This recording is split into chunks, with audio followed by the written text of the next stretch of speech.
Em decisão nesta segunda-feira, o ministro Alexandre de Moraes, do Supremo Tribunal Federal, prorrogou por mais 5 dias a prisão temporária de Ivan Pinto, também conhecido como Ivan Papo Reto. O homem de 46 anos foi detido na última sexta-feira e levado para a penitenciária Nelson Hungria, em Minas Gerais, em razão de um vídeo em que diz que iria caçar ministros do STF e Lula. A determinação de Moraes atende a pedidos da Polícia Federal e da Procuradoria-Geral da República, que justificam a solicitação dizendo que documentos e mídias apreendidos ainda estão sendo analisados e que sua liberdade poderia prejudicar a investigação. Em documento enviado a Alexandre de Moraes, o Telegram acatou o bloqueio do grupo criado por Ivan. Augusto. Segue o baile, né? Segue o baile. Ultimamente eu tenho conferido os livros escritos pelo Alexandre de Moraes, as declarações antes de ser ministro, ele escreveu. As declarações que ele deu antes de ser ministro, confrontado esse material com as ações. É uma forma de esquizofrenia. Você tem dois Moraes. Tem dois. Um afirma uma coisa, outro faz outra. Ele diz claramente no livro Direito Constitucional, claramente o seguinte: ninguém pode ser preso por palavras, pensamento, não só deputado. Ele estende o comentário dele também às pessoas comuns. Isso aí pode ser objeto de um processo aí por crimes contra a honra. Não existe nenhuma lei que autorize a prisão e, no entanto, ele faz o que quer. Até quando? Até quando? Porque esses advogados que covardemente ficam aí apoiando bandidos, porque nenhum se manifesta contra o estupro diário da Constituição praticado pelo Alexandre de Moraes. Até quando ele vai fazer o que quiser? Ele criou o preso político, depois o exilado político, agora a arbitrariedade absoluta. É um homem que exige um BO, porque tem pessoas falando mal dele. Então é uma figura que precisa ser estudada aí, para começar pelo aspecto clínico, porque são dois.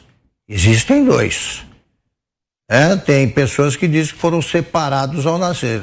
Gêmeos aí separados ao nascer. Um levou a cabeça. O outro ficou sem nada, que é o que escreve.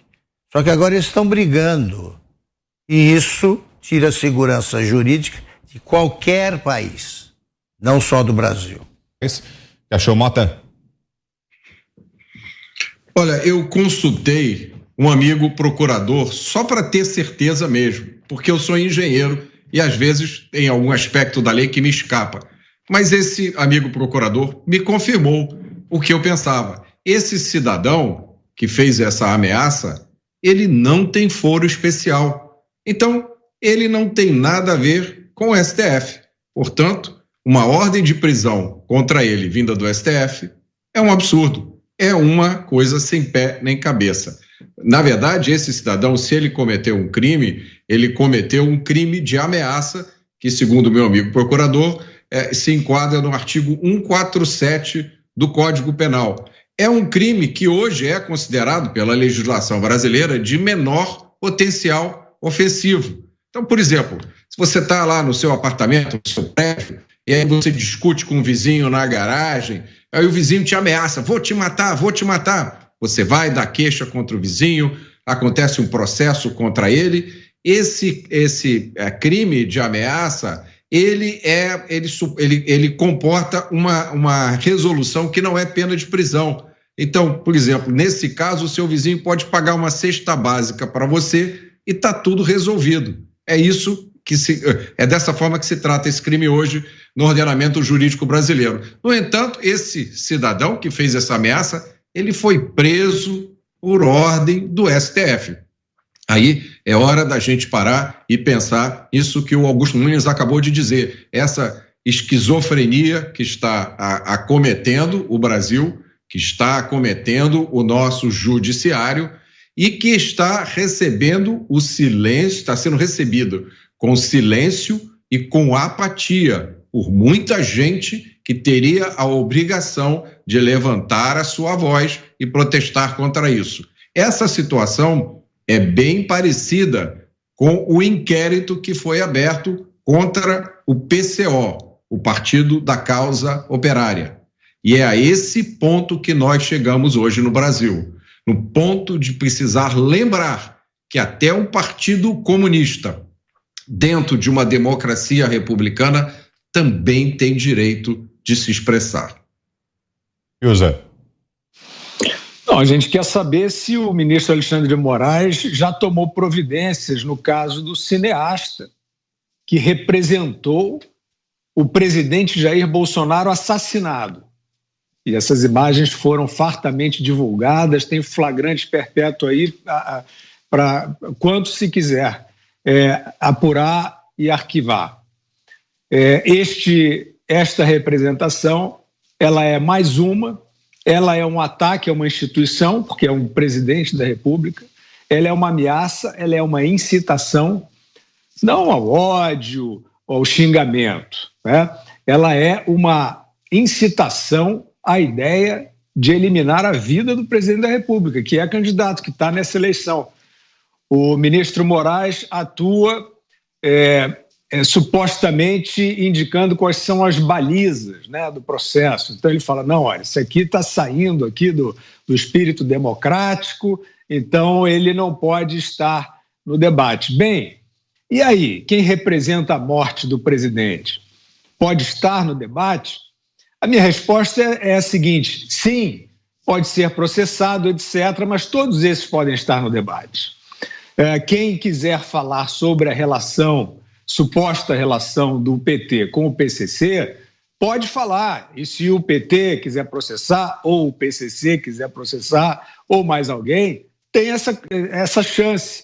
Mas o ministro Alexandre de Moraes, ele resolveu se colocar como a baliza matriz da eleição. Então, ele instituiu com aquela decisão a censura prévia, ele está obtendo a cumplicidade do judiciário inteiro, aparentemente, porque não vi críticas importantes, né? Essas críticas têm que ser feitas, né? Não apareceram. E, evidentemente, que o outro candidato, o Lula, nós vimos, né, muito recentemente, homenageando um seu correligionário que quase matou uma pessoa, que empurrou uma pessoa contra um veículo e essa pessoa teve traumatismo craniano. Isso aí não é um ataque a uma instituição, mas isso é uma agressão dentro do ambiente político, uma agressão muito séria. O ministro Moraes também não se posiciona sobre isso em relação ao Lula.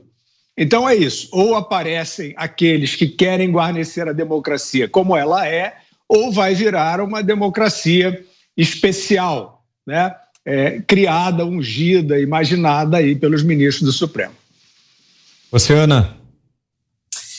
Eu também gostaria de perguntar ao senhor Alexandre de Moraes sobre o poeta lá no Nordeste que, no comício do Lula, avisou o presidente Bolsonaro, não vem aqui não, que aqui nós sabemos dar facada.